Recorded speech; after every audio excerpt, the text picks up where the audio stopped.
L- Ladies and gentlemen, we're on day 201 of Ukraine's resistance. My name is Vasily Samokhvalov. This is Media Center Ukraine. We're starting our briefing. With us today is Fedir Venislavskyi, People's Deputy of Ukraine and President's Representative to the Constitutional Court of Ukraine, who is also a famous lawyer. Hello, sir. Hello, Slava Ukraini, Героям Slava. Pane Fedore, a question to you as a lawyer. We have deoccupied some territories, and Ukrainian authorities are set to return.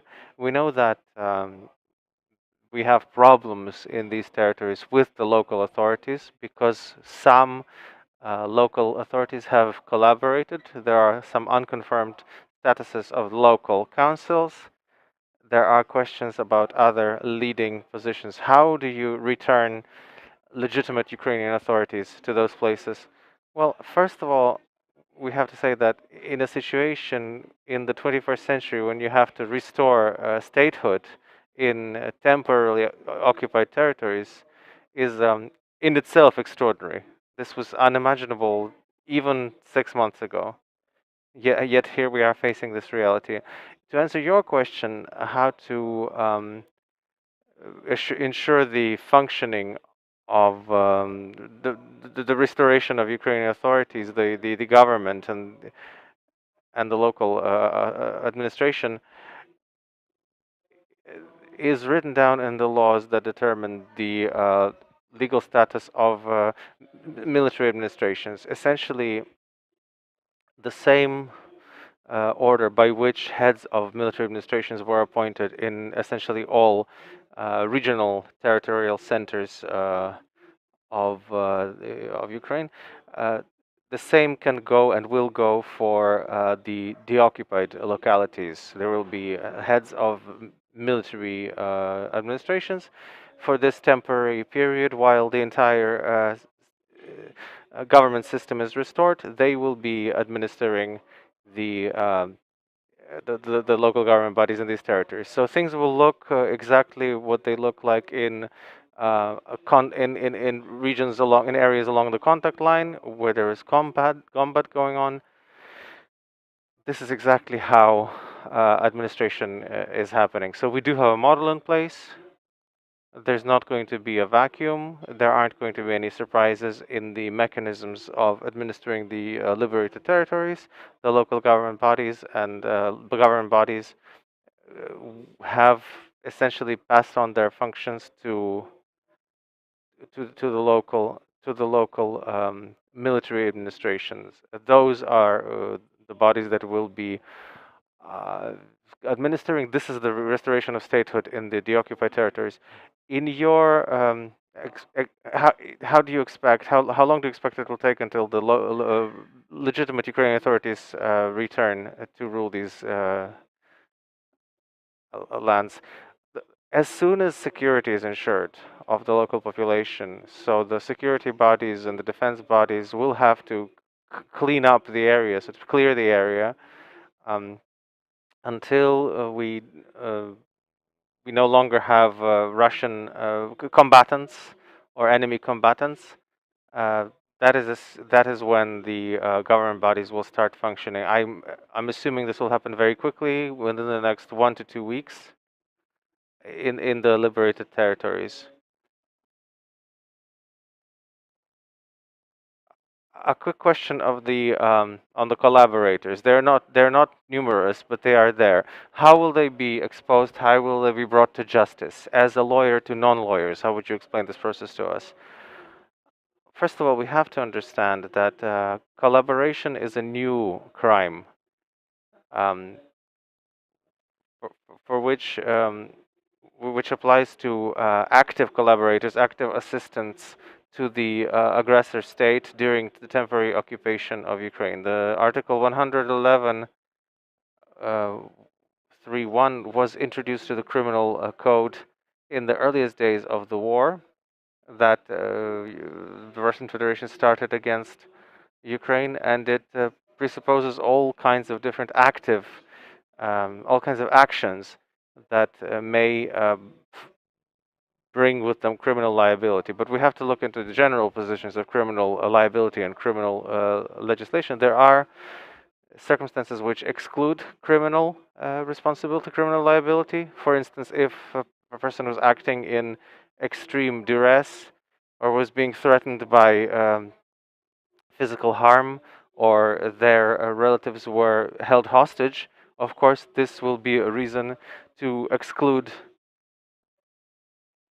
uh, liability. People who were forcibly made to work in particular sectors will not be held liable if it is clearly established. If the investigation bodies realize that there were circumstances that have forced the person to take a particular position under pressure, under duress, under threat. In general, Article 111.3.1 presupposes the active involvement of people who deny Ukraine's statehood and independence, sovereignty, and full functioning. That is, they support occupational authorities, they support Russia's war against Ukraine, they willfully take positions that have organizational functions. So they are in they function in the bodies of administrative bodies of occupational authorities. They support and promote the bodies of occupational authorities. The occupational authorities, they gave physical resources or participated in the repair of military equipment, unless there are circumstances that reduce liability. Of course, there are many aspects and nuances. So we have to understand that criminal liability has individual character. So every person who is mm, where there is suspicion for collaboration, every person will be appraised according to all of the details of this liability. And I want to reassure all of the citizens of Ukraine who have had to perform some functions under duress or under threat of physical violence or harm, that they will not be legally liable for this work. For instance, if they were ensuring the functioning of the utility sphere, or providing water, or providing energy or gas, this will definitely not be a reason to try them. Unless, of course, somebody took organizational functions and through their action helped assisted the aggressor. How will the fact be proven? This fact be established? And the question about utilities, utility workers. If someone believes themselves innocent, how do they prove themselves innocent? First of all, like I said, Article 111.3.1 of the Criminal Code presupposes specific types of actions, and work in the utility sphere without administrative functions. They're not heads of some government bodies or functions. This work will not be seen as criminal activity. So people have nothing to fear if they were simply performing their jobs in order to save their lives or save the lives of their near and dear. They were essentially hostages. Yes, this was very important to hear. And another question: we have many prisoners of war, many Russian prisoners of war, and many prisoners from the temporarily occupied territories, the so-called Luhansk and Donetsk People's Republic. What is the legal status of these prisoners? What is the difference? How different is their legal status of the Russian prisoners of war? What will the fate be of both? Well, people who are non-combatants, who do not participate and did not participate in combat, um, are not seen as prisoners of war. For this reason, there are no there will be no restrictions in terms of rights. Civilian population cannot have these restrictions. They can be, yes, they can face criminal liability if there are crimes, but they cannot be either exchanged for prisoners of war, nor used for other actions that have to do with the rules, with the laws of war. As for the civilian population that found itself in the temporarily occupied territories or liberated territories that are now that now have unclear legal status, they are not prisoners of war status does not apply to them. They have to be freed, um, and they have to be simply swapped each for each.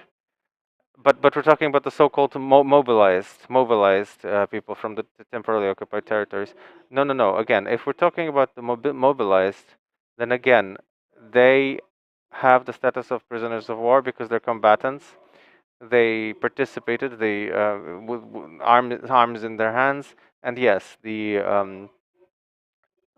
laws on the prisoners of war does apply to them. But there's an interesting aspect here, which you pointed out. No territorial concessions or no territorial claims that the Russian Federation had for Ukraine um, uh, do not exist. And so these people, if they were mobilized, forcibly mobilized to the armed forces of the Russian Federation, they will be legally liable for those kinds of crimes that they personally perpetrated. Thank you very much. With us was Fedir Venislavskyi, the People's Deputy of Ukraine and President's representative in the Constitutional Court, and a lawyer who was telling us about the nuances of the restoration of Ukrainian authorities in the deoccupied territories. Our next briefing will be at 1:30. We'll be talking with Oleg Koryakov, acting head of the Inspector for Nuclear and Radiation Security of Ukraine. We'll be talking about the Zaporizhzhia electric power plant, which has stopped all of its